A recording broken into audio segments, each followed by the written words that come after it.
Enne nähti taevas ei näe, kui pimedaks.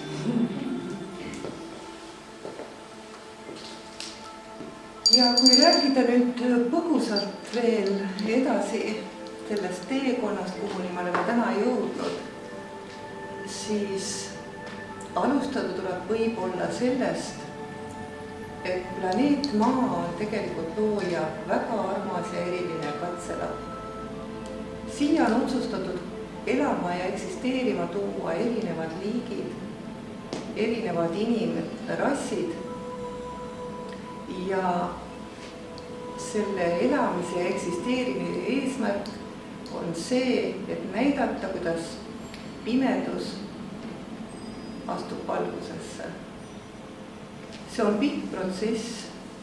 Maa evolutsiooni loo käigus on tegelikult päris mitu tsivilisatsiooni leidnud kurva lõppu, aga see mälestus ja need hinged on ju kõiksuses olemas. Ja need samad hinged, need hooldajad, need looja abilised on ka meil, meie koolis abiks. Meile on öeldud, et meie kooli juhitakse Agartha siseriigist ja samas, et meid jälgivad iga päev ka galaktilise tsivilisatsiooni esindajad. Nad jälgivad meid selleks, et aru saada, millal ja kuidas saab inimkonda tulla juhtima nii, et inimesed ei peaks neid abilisi juba eos oma vaenlasteks, et ei tekiks paanikat, et kogu see pikk ettevalmistus, milleks on ju sajandeid inimesed oma elusid ja loomist annetanud, et see pikk ettevalmistus lõpeks siiski planeedi ja inimhingede ülestõusuga. See on praegusele maa ühiskonnale väga suures osas keeruline mõttekäik ja seda saab võrrelda utoopiaga.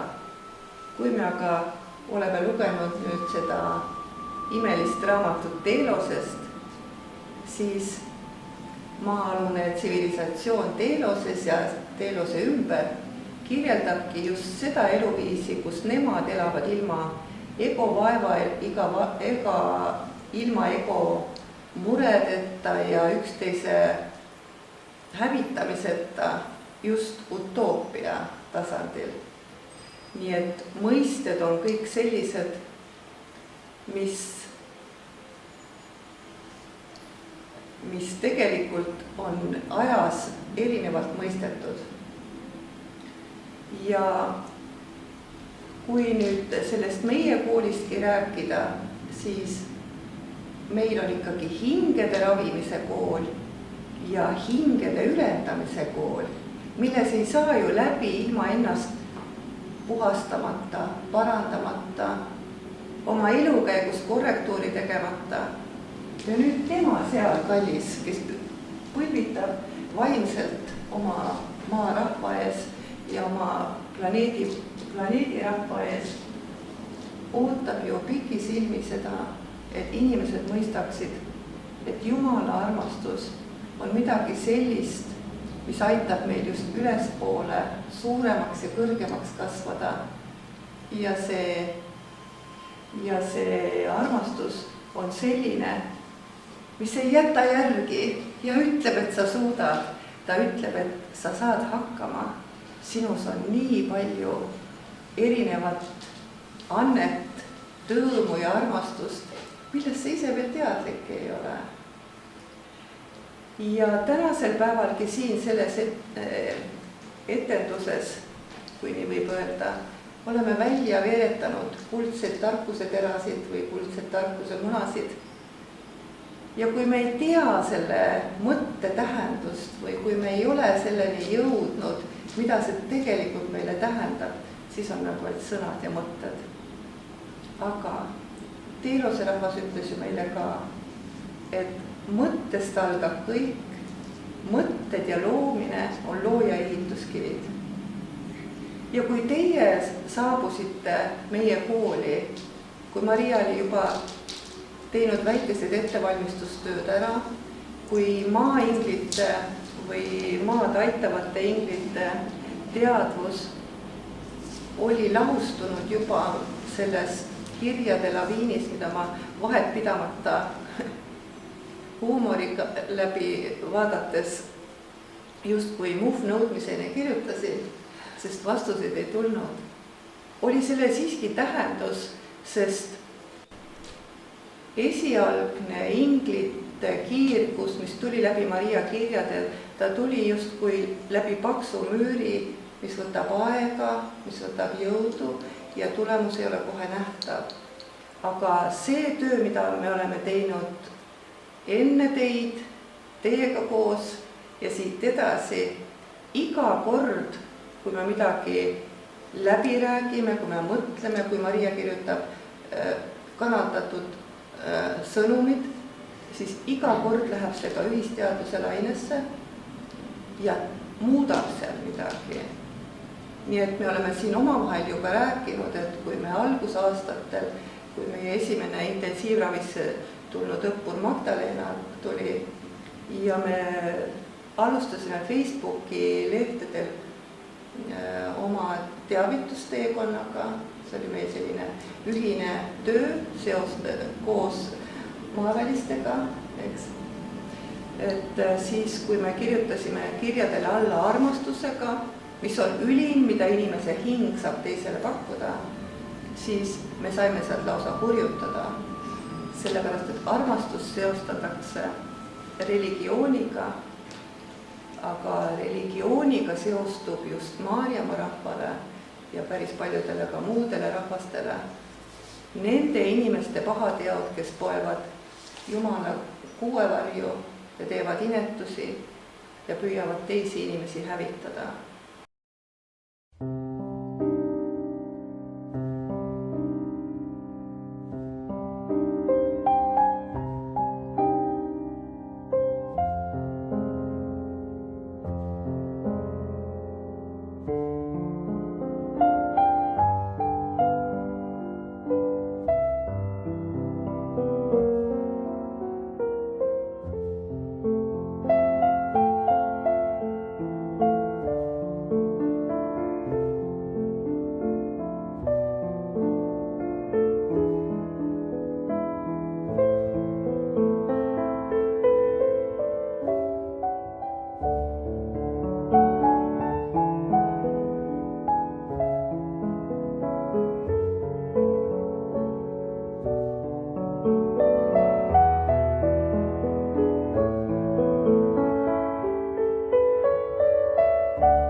See on teadlikkuse küsimus, see on teadvuse küsimus.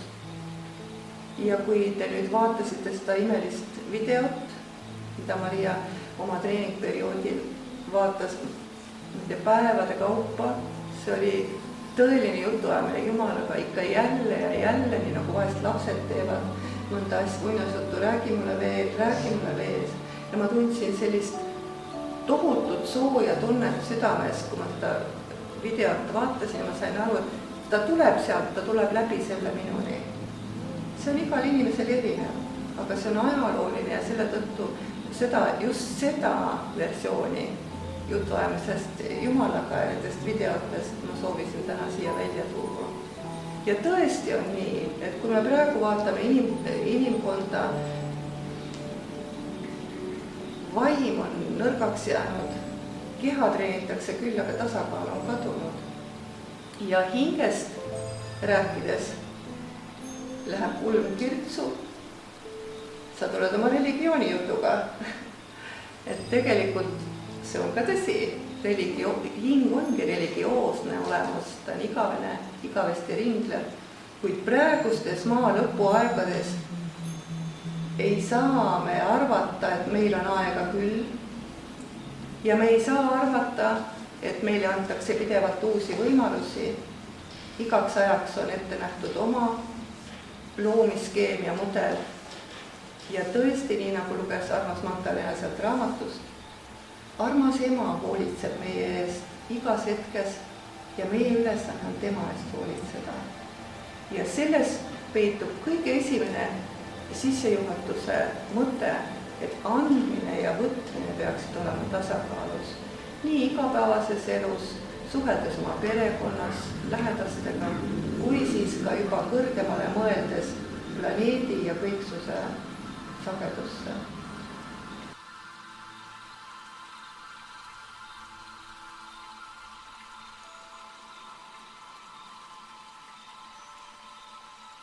Ja loojal on ju teada inimpere raskused, sest ka see, kuidas inimesed elavad oma egoga võideldes ja ühisego superegoga rinda pistes, on talle ju teada ja see on tegelikult eksperimendi üks osa. Et valgus suudab valgustada madalat ja kurja oma armastuse ja oma tarkusega. Nii et see kool, mis on mõeldud teadvuse tõstmiseks, on ikkagi teostatav üksnes hingega töötamisena, sest hing on teadvus ja hing on tulnud kehasse ja püüab hakkama saada selle teatud vangistuses olemisega, saades küll tunda piiranguid, kuid mõistes ka seda, et füüsiline kehastumine on just see, millega me saame teha looja plaani nähtavaks. Ja meid praegu ei ole veel väga tunnustatud, meid ei järgi suured rahvamassid, aga selle kohta ütleb ema Maarja, aeg annab arutust. Enne pead sa suuremaks saama, sa pead ise tugev olema ja suutma vastu panna sellele, mida püüab teha väline nendega, kes alles alustavad. Kuhu sa nüüd siis lähed? Kas sul meist kahju ei ole? Ja see on väga omapärane, et inimesed, kes ennast parandavad ja tervendavad, saavad ilusamaks, suuremaks, maaingliks.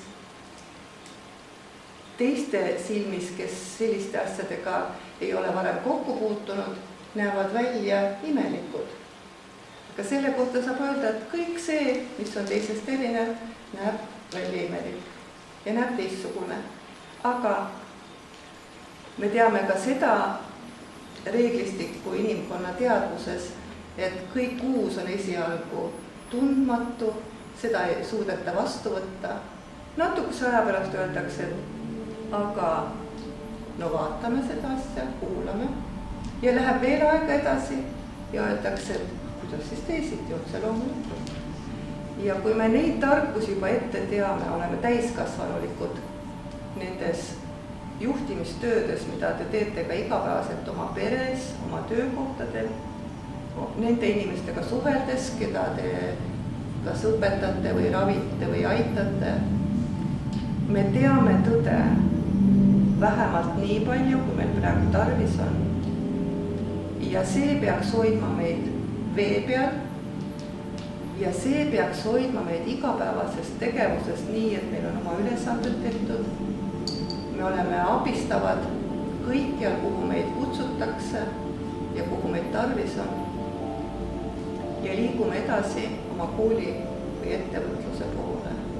Nii et täna on siis suur tänu teile kõigile kallid, ka teie peredele, kes on siiski lubanud teil niimoodi ennast panustada.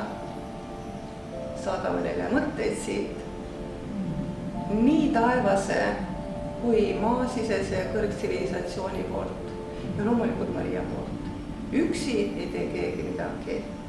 Ja kui ma vaatan teid, need inglikiivad seljas ja kuidas te siin püüdlikult püüate oma õppetundi läbi täna viia või seda arvestust, no siis selline kindel tunne on südames, et teiega me küljeta ei jää.